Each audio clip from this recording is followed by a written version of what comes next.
Praise the lord. ఈరోజు దేవుని వాగ్దానము, అందము మోసకరము, సౌందర్యము వ్యర్థము, యెహోవా యందు భయభక్తులు కలిగిన స్త్రీ కొనియాడబడును. సామెతల గ్రంథము 31వ అధ్యాయము 30వ వచనము. సహోదరి సహోదరులారా, సామెతల గ్రంథంలో యెహోవా యందు భయభక్తులు అనే మాట చాలాసార్లు కనిపిస్తుంది. ఎందుకంటే సొలొమోను యెహోవా యందు భయభక్తులు కలిగి ఉండడం యొక్క ప్రాముఖ్యతను చాలా స్పష్టంగా గ్రహించాడు. అందుకే ఈ మాటను పదే పదే ఉపయోగించాడు. ఇక్కడ అందము మోసకరమని, సౌందర్యము వ్యర్థమని, యెహోవా యందు భయభక్తులు కలిగిన స్త్రీ కొనియాడబడునని అంటున్నాడు. అనగా ఇక్కడ సొలొమోను చెప్తున్న అందం భౌతిక స్వరూపం గురించి. వయసు పెరిగే కొద్దీ ఇది తరిగిపోతుంది. అయితే ఎన్నటికీ తరగని ఒక అందం ఉంది. అదే ఆధ్యాత్మిక సౌందర్యం. దేవుని యందు భయభక్తులు కలిగి ఉండడం వల్ల ఈ సౌందర్యాన్ని మనం పొందుకోగలం.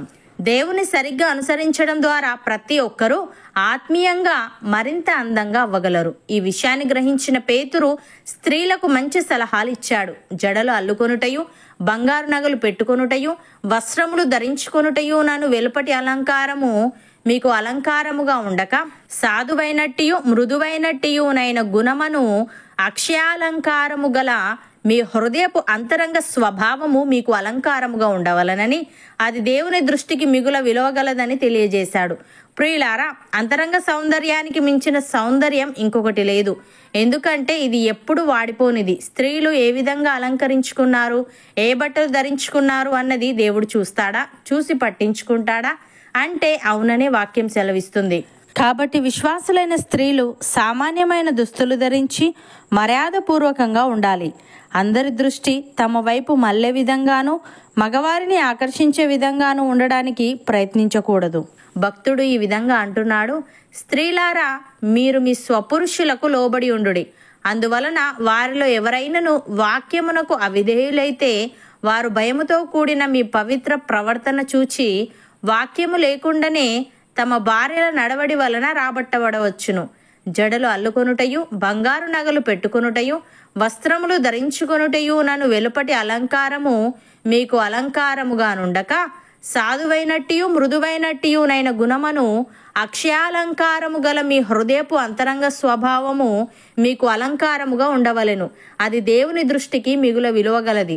అటువలే పూర్వము దేవుణ్ణి ఆశ్రయించిన పరిశుద్ధ స్త్రీలను తమ స్వపురుషులకు లోబడి ఉండుట చేత తమ్మును తాము అలంకరించుకొనిరి. ఆ ప్రకారము శారా అబ్రహామును యజమానుడని పిలుచుచు అతనికి లోబడి ఉండెను. మీరును యోగ్యముగా నడుచుకొనుచు ఏ భయమునకు బెదరకయున్న ఎడల ఆమెకు పిల్లలగుదురు అని. ప్రియులారా, మన ప్రభువగు యేసుక్రీస్తు తండ్రి అయిన దేవుడు స్తుతింపబడునుగాక. మృతులలో నుండి యేసుక్రీస్తు తిరిగి లేచుట వలన జీవముతో కూడిన నిరీక్షణ మనకు కలుగునట్లు, అనగా అక్షయమైనదియు నిర్మలమైనదియు వాడబారనిదియు నైన స్వాస్థ్యము మనకు కలుగునట్లు ఆయన తన విశేష కనికరము చొప్పున మనలను మరలా జన్మింపజేసెను.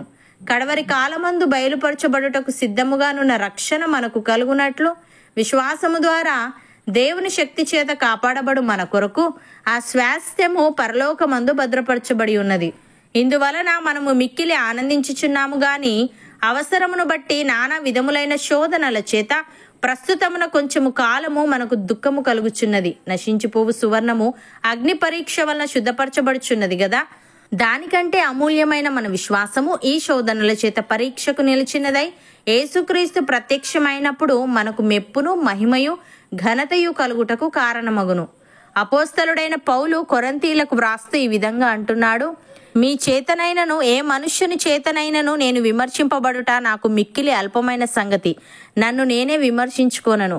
నా యందు నాకు ఏ దోషమును కానరాదు. అయినను ఇందువలన నీతిమంతుడనుగా ఎంచబడను. నన్ను విమర్శించువాడు ప్రభువే. కాబట్టి సమయము రాకమునుపు, అనగా ప్రభువు వచ్చు వరకు దేనిని గూర్చి తీర్పు తీర్చకుడి. ఆయన అంధకారమందలి రహస్యములను వెలుగులోనికి తెచ్చి హృదయంలోని ఆలోచనలను బయలుపరుచినప్పుడు ప్రతి వానికిని తగిన మెప్పు దేవుని వలన కలుగును అని.